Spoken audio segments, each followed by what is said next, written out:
Hello, good morning po sa atin lahat. Kami ay nasa dagat pa rin. May nadaanan lang ako ritong kakaibang parol. Super ganda siya.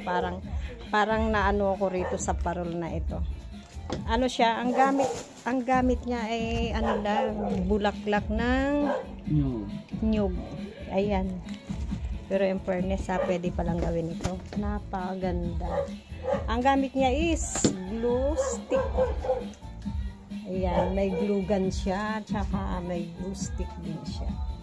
Ito na yung kanyang malapit nang matapos.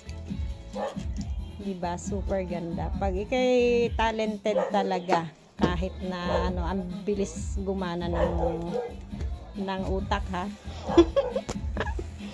Ayan po siya. Mag-hello po kayo. Hello po.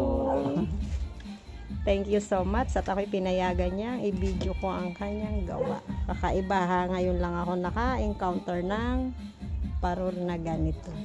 Talagang super ganda. Ayan. Tingnan mo naman. Creative siya. Diba? December 16 ang presentation ninyo. Mga ilang araw na po yan? Ano po? 4 na araw na po. 4 days na. Mabusisi palang gawin ito, ha. Kasi isa-isahin mo, ha, yung bulaklak ng nyug. Ayan, lilinisin mo pa siya. Oh. Kaya bonggang-bonggang paglalaanan mo talaga ng oras. Mga ilang days kaya yan bago matapos? Ano po, siguro po mga 8 days gayon po. 8 days, ha. Pero pag nilaban sa yan, ha, bonggang-bongga, panalo. Kasi kakaiba siya, di ba?